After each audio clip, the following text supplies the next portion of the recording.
Dear friend, السلام علیکم۔ Foreign language کے بارے میں آج کچھ بتاؤں گا۔ فارن لینگویج پڑھنا اور پڑھانا کافی تکلیف دہ اور ایک طرف سے بڑا اہم اور انجوائبل بھی ہے۔ زبان پڑھتے ہوئے سب سے پہلے جس چیز سے واسطہ پڑتا ہے وہ زبان کا سکرپٹ ہے۔ مثلا جو عربی بیسڈ یا فارسی بیسڈ سکرپٹ ہیں، ہم ان کے چونکہ عادی ہیں، اس لیے اس سکرپٹ میں جو لکھا ہوگا ہم پڑھ لیں گے۔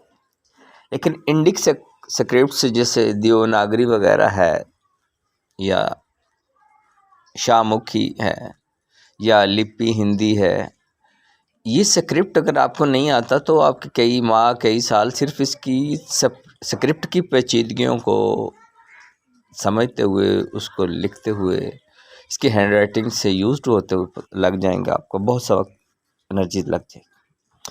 اس سے بعد آگے آپ زبان کی ساخت کے بارے میں آئیں گے کہ زبان کا سٹرکچر کیا ہے، اس کا جو ڈیپ سٹرکچر ہے وہ کیا ہے۔ پہلے تو آپ صرف اس کی سمبولک یا گرافک ریپرزنٹیشن کے اندر کھو جائیں گے۔ فارسی زبان خوش قسمتی سے عربی سکرپٹ میں ہے اور اس کا اوسطن سکرپٹ جو ہے وہ ختم ہو چکا ہے۔ فتح ایران کے بعد جو ہے وہ اوسطن لینگویج ختم ہو گئی تھی، اور اب فارسی زبان جو ہے ساری کی ساری عربی اور رسم الخط میں لکھی جاتی ہے، اس لیے اس کو پڑھنا آسان ہے۔ فارسی زبان جو ہے یہ انڈو یورپین کے گروپ انڈو ایرانین لینگویج کی ایک شاخ ہے۔ اس کے ساتھ اور بھی ریلیٹڈ بہت سی کوگنیٹ لینگویجز ہیں، لیکن فارسی زبان کا بر صغیر پر بہت گہرا اثر ہے کلچر کے اعتبار سے اور ادبیات کے لحاظ سے۔ تو ہمارے کئی سالوں سے نہیں ہے سلیبس میں فارسی، جو گریجویشن میں ہے تھوڑی بہت آپشنل، لیکن اس سے تسلی نہیں ہوتی، نہ کوئی مہارت پیدا ہوتی۔ فارسی زبان آسان ہے، بہت ہی آسان ہے، لیکن مشہور تھا کہ فارسی زبان بہت مشکل ہے، ایسا نہیں ہے۔ فارسی زبان کی جو خصوصیات ہیں ان میں یہ ہے کہ اس کے اندر جینڈر ڈسکریمنیشن نہیں ہے۔ اس کے 6 صیغے ہیں، یعنی 6 پرس جو ہوتے ہیں نا، اس کی پیراڈائم جو ہے، اس کی جو گردان ہے جس کو ہم کہتے ہیں، اس کے 6 ہی ایلیمنٹ ہیں۔ وہ 6 جس کو ہم پرسنل پروناؤن کہتے ہیں، اس میں مؤنث اور مذکر کا کوئی جو ہے چکر نہیں ہے، اور اس میں ڈیورٹی بھی نہیں، صرف واحد جمع ہے، اور وہ غائب ہے، متکلم ہے اور حاضر ہے، یعنی فرسٹ پرسن ہے، تھرڈ پرسن ہے۔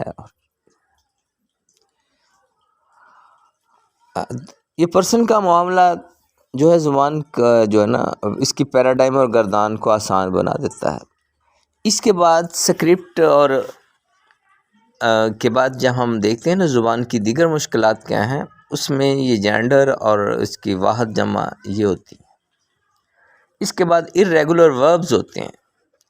اس میں irregular verb ہیں، وہ دنیا کی ہر زبان میں ہوتے ہیں۔ عربی میں بھی irregular verb ہیں، اور سنسکرت میں بھی ہیں، یونانی میں بھی ہیں، لیٹن میں بھی ہیں۔ ان کا اوریجن کیا ہوتا ہے، وہ کیوں بنتے ہیں، یہ ایک لنگوسٹک یا ڈایا سنکرونک اور سنکرونک دونوں کا مسئلہ ہے۔ یہ ہمارے موضوع سے خارج ہے، کبھی وقت ملا تو اس پر بھی بتاؤں گا کہ irregular verbs زبانوں میں کیسے بنتے ہیں اور کہاں سے آتے ہیں۔ فی الحال یہ ہے کہ فارسی زبان بہت آسان ہے، اس کی ورب بھی بہت آسان ہے، اس کی ٹینسز بھی بہت آسان ہے، اور جو اہم ہے اس کی جو ووکیبلری ہے، اس میں کمپاؤنڈ فریزز بہت ہیں۔ مثلا درخواست، یہ خواستن اور در تو ملا کر ایک نیا ورب بنا لیا، ایڈیامیٹک ورب بنا لیا گیا ہے۔ تو فارسی زبان میں مرکبات اتنے ہیں کہ بنے بنائے پیکر پہلے سے موجود ہیں۔ آپ کوئی خیال پیش کرنا چاہیں تو اس کا سٹرکچر پہلے سے کہیں نہ کہیں آپ کو مل جائے گا۔ تو اس پر ہم ڈسکس کریں گے کہ فارسی زبان کیسے پڑھتے ہیں۔ چلیے جاتے جاتے میں آپ کو پہلا قاعدہ بتا دیتا ہوں فارسی کا، جو بہت آسان ہے۔ جرمن زبان میں بھی ای اینڈ پہ ورب کے ای این لگتا ہے زیادہ، اور انگلش میں تھرڈ فارم میں ای این لگتا ہے، جیسے سپوکن ہے، ریٹن ہے۔